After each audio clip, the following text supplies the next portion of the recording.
Welcome to the final effect. आज हम तकनीक की दुनिया की एक ऐसी बारीकी पर बात करेंगे जो अक्सर आप कह सकते हैं पर्दे के पीछे रहती है, लेकिन सिस्टम्स के सही ढंग से काम करने के लिए बहुत ज़रूरी है। मॉडल कॉन्टेक्स्ट प्रोटोकॉल यानी एमसीपी में वर्जनिंग कैसे काम करती है। हमारे पास एमसीपी के आधिकारिक डॉक्यूमेंटेशन के कुछ महत्वपूर्ण अंश हैं और हमारा मकसद है इन तकनीकी दस्तावेज़ों को समझना, ये जानना कि ये प्रोटोकॉल समय के साथ होने वाले बदलावों को कैसे संभालता है ताकि अलग-अलग सिस्टम्स एक दूसरे से सही तरीके से कम्युनिकेट कर सकें। तो इस विश्लेषण में हम देखेंगे कि एमसीपी अपने वर्जन्स की पहचान कैसे करता है, इसके रिवीजन की अलग-अलग अवस्थाएं जैसे ड्राफ्ट, करंट और फाइनल, इनका क्या मतलब है, और सबसे महत्वपूर्ण, जब दो सिस्टम्स जुड़ते हैं तो वे सही वर्जन पर कैसे सहमत होते हैं। चलिए इसी पर बात करते हैं। शुरुआत करते हैं सबसे बुनियादी सवाल से। एमसीपी अपने वर्जन को दिखाता कैसे है? डॉक्यूमेंटेशन बताता है कि ये एक स्ट्रिंग आधारित फॉर्मेट इस्तेमाल करता है, YYY MMDD, साल, महीना, दिन। पहली नज़र में तो ये सिर्फ एक तारीख लगती है, क्या इसमें कुछ खास है? हाँ बिल्कुल, ये सिर्फ कोई साधारण तारीख नहीं है।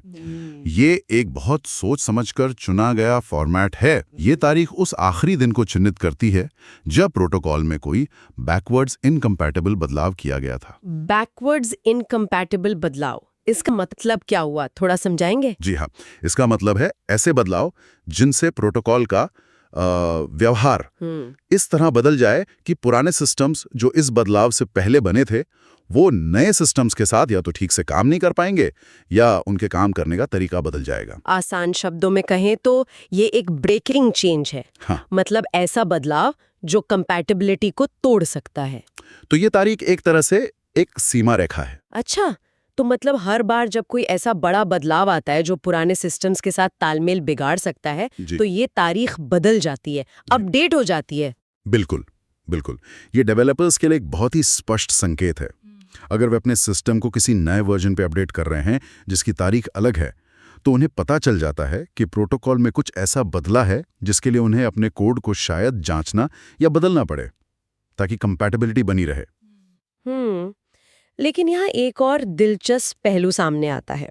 स्रोत ये भी कहता है कि अगर प्रोटोकॉल में कोई ऐसा अपडेट आता है जो बैकवर्ड्स कंपैटिबल है, यानी ऐसा बदलाव जो पुराने सिस्टम्स पर कोई नकारात्मक असर नहीं डालेगा, तो वर्जन की तारीख बदली नहीं जाती। ये थोड़ा अलग नहीं है? मतलब कई सिस्टम्स तो हर छोटे बदलाव पर भी वर्जन नंबर बदल देते हैं। हाँ, ये एक महत्वपूर्ण डिज़ाइन निर्णय है और यही एमसीपी का नज़रिया कुछ अन्य वर्जनिंग स्कीमों से, जैसे सिमेंटिक वर्जनिंग या सिमवियर, उनसे अलग हो जाता है। सिमवियर में आपने देखा होगा वो major dot minor dot patch वाला फॉर्मेट, जैसे 2.1.3, जहां माइनर वर्जन नए कंपैटिबल फीचर के लिए बढ़ता है और patch version compatible bug fix के लिए। एमसीपी ऐसा नहीं करता। तो एमसीपी के इस तरीके का फायदा क्या है? मतलब सिर्फ ब्रेकिंग चेंजेस पर ही तारीख क्यों बदलना? देखिए, इसका सबसे बड़ा फायदा है स्थिरता और निरंतर सुधार के बीच एक संतुलन बनाना। क्योंकि तारीख सिर्फ ब्रेकिंग चेंजेस पर बदलती है तो डेवलपर्स प्रोटोकॉल में लगातार छोटे मोटे सुधार कर सकते हैं, जैसे परफॉर्मेंस बेहतर करना या कोई बग फिक्स करना या कोई नया लेकिन कंपैटिबल फीचर जोड़ना। ये सब वो कर सकते हैं बिना वर्जन की तारीख बदले। अच्छा, इससे सिस्टम्स के बीच इंटरऑपरेबिलिटी यानी आपसी तालमेल बना रहता है। डेवलपर्स को हर छोटे अपडेट के लिए तुरंत अपने सिस्टम को बदलने की जरूरत नहीं पड़ती। अच्छा, यानी जब तक तारीख वही है, डेवलपर्स ये मान सकते हैं कि प्रोटोकॉल का जो मूल व्यवहार है वो नहीं बदला है। बिल्कुल, भले ही उसमें कुछ नए कंपैटिबल फीचर्स आ गए हों। सही समझे आप। बिल्कुल, ये अनिश्चितता को कम करता है। उन्हें पता होता है कि केवल तारीख बदलने पर ही कंपैटिबिलिटी का गहरा विश्लेषण करने की जरूरत पड़ेगी। हालांकि इसका एक दूसरा पहलू भी है। क्या? कि सिर्फ तारीख देखकर ये पता नहीं चलता कि आखिरी ब्रेकिंग चेंज के बाद से कितने कंपैटिबल सुधार या नए फीचर्स जोड़े गए हैं। उसके लिए शायद उन्हें रिलीज नोट्स या दूसरी डॉक्यूमेंटेशन देखनी पड़े। सेमवर में क्या होता है कि माइनर या पैच नंबर देखकर इसका अंदाजा लग जाता है। ये एक दिलचस्प ट्रेड ऑफ है। एक तरफ स्पष्ट ब्रेकिंग चेंज का सिग्नल है और दूसरी तरफ हर तरह के बदलाव की विस्तृत जानकारी सीधे वर्जन स्ट्रिंग में नहीं है। ठीक है, तो ये तो हुई वर्जन की पहचान और उसके पीछे की सोच। अब बात करते हैं रिवीजन की अवस्थाओं की। डॉक्यूमेंटेशन 3 शब्दों का इस्तेमाल करता है: ड्राफ्ट, करंट और फाइनल। फाइनल। इनका क्या मतलब है और ये क्यों जरूरी है? ये 3 अवस्थाएं या कह लीजिए श्रेणियां, ये प्रोटोकॉल वर्जन के जीवन चक्र लाइफ साइकिल को दर्शाती हैं और डेवलपर्स को स्पष्टता देती हैं कि कौन सा वर्जन किस स्थिति में है। चलिए एक एक करके समझते हैं। ड्राफ्ट से शुरू करते हैं। हाँ, तो जैसा नाम से ही जाहिर है, ड्राफ्ट वर्जन्स वो हैं जिन पर अभी काम चल रहा है। उनकी स्पेसिफिकेशंस अधूरी हो सकती हैं, उनमें कभी भी बड़े बदलाव आ सकते हैं और वो अस्थिर हो सकते हैं। इनका इस्तेमाल आमतौर पर आंतरिक टेस्टिंग या प्रयोग के लिए या शुरुआती फीडबैक लेने के लिए किया जाता है। इन्हें प्रोडक्शन सिस्टम्स में इस्तेमाल करना ठीक नहीं माना जाता। अच्छा, फिर है फाइनल। ये क्या दर्शाता है? फाइनल अवस्था उन वर्जन्स के लिए है जो अब पुराने हो चुके हैं, जिनका विकास पूरा हो चुका है और जिनमें अब कोई बदलाव नहीं किया जाएगा। ये एक तरह से ऐतिहासिक रिकॉर्ड बन जाते हैं। हो सकता है कुछ बहुत पुराने सिस्टम्स अभी भी इन पर चल रहे हों, लेकिन नए विकास के लिए इनका इस्तेमाल नहीं करना चाहिए। ये अब एक्टिवली सपोर्टेड नहीं होते आमतौर पर। और इन दोनों के बीच में है करंट। ये सबसे महत्वपूर्ण लगता है। बिल्कुल।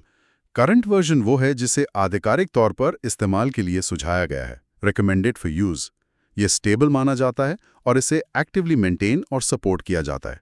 इसमें ध्यान देने वाली बात यह है कि करंट वर्जन में भविष्य में बैकवर्ड्स कंपैटिबल सुधार या फीचर्स जोड़े जा सकते हैं, जैसा हमने पहले चर्चा की, बिना उसकी YYYYMMD तारीख बदले। और स्रोत ये भी बताता है कि इस डॉक्यूमेंटेशन के समय मौजूदा करंट प्रोटोकॉल वर्जन 2025-0618 है। तो अगर कोई नया सिस्टम बना रहा है या मौजूदा सिस्टम को अपडेट कर रहा है तो उसे इसी वर्जन को टारगेट करना चाहिए। सामान्य तौर पर हाँ, करंट वर्जन ही सबसे सुरक्षित और कह सकते हैं आधुनिक विकल्प होता है।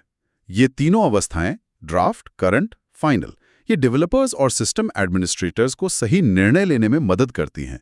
उन्हें पता होता है कि कौन सा वर्जन प्रोडक्शन के लिए तैयार है, कौन सा प्रायोगिक है और कौन सा रिटायर हो चुका है। ये एक तरह से वर्जन मैनेजमेंट को व्यवस्थित करता है। हाँ, ये स्पष्टता निश्चित रूप से विकास और रखरखाव में बहुत मदद करती होगी, खासकर जब कई टीमें एक ही प्रोटोकॉल पर काम कर रही हों। जी हाँ, ये भ्रम और गलतियों को कम करता है। हर कोई जानता है कि किस वर्जन पर भरोसा करना है और किससे बचना है। ठीक है, अब आते हैं एक और व्यवहारिक स्थिति पर। मान लीजिए एक क्लाइंट सिस्टम है और एक सर्वर सिस्टम है और दोनों को MCP का इस्तेमाल करके बात करनी है। ये कैसे तय होता है कि वे कौन सा वर्जन इस्तेमाल करेंगे, खासकर तब जब हो सकता है कि क्लाइंट एक से ज्यादा वर्जन सपोर्ट करता हो और सर्वर भी? इस प्रक्रिया को स्रोत वर्जन नेगोशिएशन कहता है। ये कैसे काम करती है? वर्जन नेगोशिएशन एक बहुत ही महत्वपूर्ण प्रक्रिया है। ये कनेक्शन की शुरुआत में इनिशिएशन फेज में होती है। इसका उद्देश्य है ये सुनिश्चित करना कि क्लाइंट और सर्वर दोनों उस विशेष कम्युनिकेशन सेशन के लिए एक ही साझा यानी कॉमन प्रोटोकॉल वर्जन पर सहमत हों। स्रोत में कुछ खास शब्दों का इस्तेमाल हुआ है, मे और मस्ट। उनका यहाँ क्या महत्व है? हाँ, ये शब्द खास हैं। ये RFC 2119 में परिभाषित मानक कीवर्ड्स हैं, जो प्रोटोकॉल स्पेसिफिकेशंस में आवश्यकता के स्तर को बताते हैं। स्रोत कहता है कि क्लाइंट और सर्वर एक साथ कई मल्टीपल प्रोटोकॉल वर्जन सपोर्ट कर सकते हैं। मे सपोर्ट। ये मे बताता है कि यह वैकल्पिक है, पर अच्छी प्रैक्टिस है। मल्टीवर्जन सपोर्ट से सिस्टम अपग्रेड करना आसान हो जाता है, क्योंकि आप नए वर्जन का सपोर्ट जोड़ सकते हैं, जबकि पुराने को भी कुछ समय तक सपोर्ट करते रहें। लेकिन फिर मस्ट कहाँ आता है? मस्ट आता है सहमति पर। स्रोत कहता है कि किसी भी एक सेशन के लिए उन्हें किसी एक ही वर्जन पर सहमत होना अनिवार्य है। Must agree. ये मस्ट बताता है कि यह बिल्कुल जरूरी है, इसके बिना कम्युनिकेशन आगे नहीं बढ़ सकता। ऐसा नहीं हो सकता कि क्लाइंट आधे निर्देश वर्जन ए में दे और सर्वर उन्हें वर्जन बी के हिसाब से समझने की कोशिश करें। नहीं, उन्हें एक कॉमन ग्राउंड, एक साझा वर्जन चुनना ही होगा। ये तो समझ आता है, लेकिन क्या होगा अगर वे किसी साझा वर्जन पर सहमत नहीं हो पाते? मान लीजिए क्लाइंट केवल 2025-0618 सपोर्ट करता है और सर्वर केवल पुराना 2024-1120 वर्जन। तब कनेक्शन का क्या होगा? ये एक वास्तविक संभावना है और एक अच्छा प्रोटोकॉल डिजाइन ऐसी स्थितियों के लिए तैयार रहता है। MCP में इसके लिए उचित एरर हैंडलिंग का प्रावधान है। स्रोत बताता है कि यदि वर्जन नेगोशिएशन विफल रहता है, मतलब कोई भी साझा वर्जन नहीं मिलता, तो क्लाइंट कनेक्शन को ग्रेसफुली टर्मिनेट कर सकता है। ग्रेसफुली टर्मिनेट, इसका ठीक मतलब क्या है? क्या ये सिर्फ कनेक्शन काट देना है? नहीं, ये सिर्फ कनेक्शन काट देने से बेहतर है। ग्रेसफुली टर्मिनेट का मतलब है कनेक्शन को एक नियंत्रित, सुरक्षित और पूर्वानुमानित तरीके से बंद करना। इसमें आमतौर पर कुछ चरण शामिल होते हैं। जैसे? अच्छा, जैसे पहला, क्लाइंट या सर्वर पहचानता है कि कोई साझा वर्जन नहीं है। फिर वो दूसरे पक्ष को, यदि संभव हो, सूचित करता है कि कनेक्शन बंद किया जा रहा है और क्यों, जैसे वर्जन असंगतता या वर्जन मिसमैच के कारण। तीसरा, दोनों पक्ष किसी भी अधूरे ऑपरेशन को साफ सुथरे तरीके से रोकते हैं ताकि कोई आधा-अधूरा काम ना रह जाए या डेटा करप्ट ना हो, और फिर कनेक्शन बंद कर दिया जाता है। अच्छा। इससे सिस्टम क्रैश होने या अटक जाने या मतलब अजीब तरह से व्यवहार करने से बच जाता है। अक्सर इस विफलता को लॉग भी किया जाता है ताकि बाद में समस्या का विश्लेषण किया जा सके। तो ये सिस्टम को न केवल सफलता के लिए बल्कि असफलता की स्थिति में भी स्थिरता और पूर्वानुमान प्रदान करता है। बिल्कुल, अगर हम इसे बड़े परिप्रेक्ष्य में देखें तो ये रॉबस्ट प्रोटोकॉल डिजाइन का एक प्रमुख सिद्धांत है। एक अच्छा प्रोटोकॉल सिर्फ ये नहीं बताता कि चीजें सही होने पर कैसे काम करेंगी, बल्कि ये भी स्पष्ट करता है कि जब चीजें गलत हों, जैसे वर्जन मैच ना हो, तो क्या करना है। ये पूर्वानुमान और स्पष्ट एरर हैंडलिंग सिस्टम की विश्वसनीयता के लिए बहुत महत्वपूर्ण है। हमने एमसीपी के वर्जन फॉर्मेट, उसकी तारीख के पीछे का तर्क, रिवीजन की अवस्थाएं और वर्जन नेगोशिएशन की प्रक्रिया को काफी विस्तार से समझा। अब सवाल ये उठता है कि इन सब तकनीकी बारीकियों का महत्व क्या है किसी ऐसे व्यक्ति के लिए जो सीधे एमसीपी के साथ काम नहीं कर रहा है। ये सब जानना क्यों जरूरी है? ये एक बहुत ही जायज सवाल है।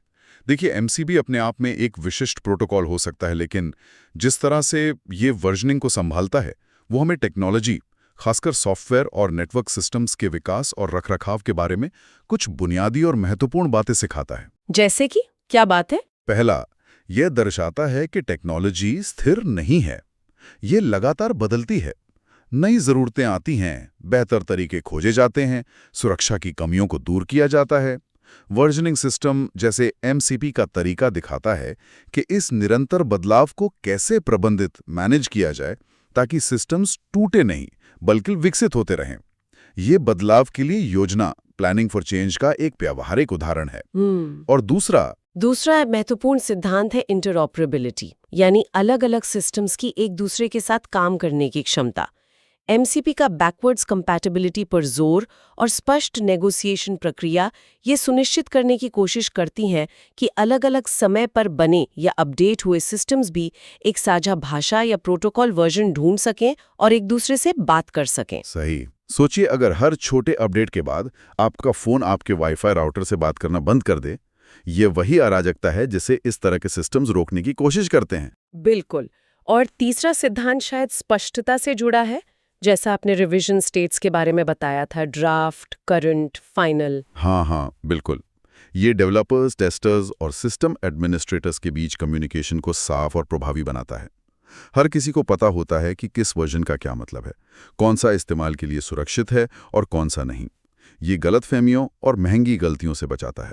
तो भले ही कोई एमएसआरपी का इस्तेमाल ना कर रहा हो, ये सिद्धांत बदलाव का प्रबंधन, इंटरऑपरेबिलिटी सुनिश्चित करना और स्पष्ट कम्युनिकेशन, ये तो हर सॉफ्टवेयर, हर ऐप, हर ऑनलाइन सर्विस पर लागू होते हैं जिन पर हम रोजमर्रा की जिंदगी में निर्भर करते हैं। निश्चित रूप से ये समझना कि वर्जनिंग जैसी चीजें कैसे काम करती हैं, हमें उस अदृश्य मचान की सराहना करने में मदद करता है जो हमारी डिजिटल दुनिया को एक साथ जोड़े रखता है और उसे लगातार बेहतर बनाने में मदद करता है। यह सिर्फ कोड की लाइनों के बारे में नहीं है, ये सिस्टम्स को विश्वसनीय और उपयोगी बनाए रखने के बारे में है। ये वास्तव में एक व्यापक दृष्टिकोण है। तो हमने एमसीपी के तारीख आधारित YYMMDD वर्जनिंग सिस्टम को देखा, जो खास तौर पर बैकवर्ड्स इनकम्पैटिबल बदलावों को ट्रैक करने पर केंद्रित है, और इसे सेमवर, major.minor.pat जैसे सिस्टम से भी थोड़ा हमने तुलना की। अब इस चर्चा के अंत में एक विचार छोड़ते हैं आगे सोचने के लिए। एमसीपी का ये तरीका, जहां तारीख सिर्फ ब्रेकिंग चेंजेस के लिए बदलती है, क्या ये हमेशा सबसे अच्छा तरीका है? सेमवर हमें मेजर, माइनर और पैच के जरिए बदलाव की प्रकृति, मतलब ब्रेकिंग है, फीचर है या फिक्स है, और इसके आकार का ज़्यादा बारीक अंदाज़ा देता है। तो एमसीपी की इस सादगी के क्या संभावित नुकसान हो सकते हैं? क्या कभी ऐसा होता है कि कंपैटिबल बदलाव इतने ज़्यादा हो जाएं कि सिर्फ तारीख देखकर वर्जन की क्षमताओं का अंदाज़ा लगाना मुश्किल हो जाए? और जब कोई बड़ा ब्रेकिंग चेंज आता है और तारीख बदलनी पड़ती है, तो क्या इस सिस्टम में अपग्रेड करने की प्रक्रिया सेमवर की तुलना में ज़्यादा चुनौतीपूर्ण होती है या आसान? इस पे विचार करना दिलचस्प हो सकता है कि विभिन्न वर्जनिंग रणनीतियों के अपने अपने फायदे और सीमाएं क्या हैं।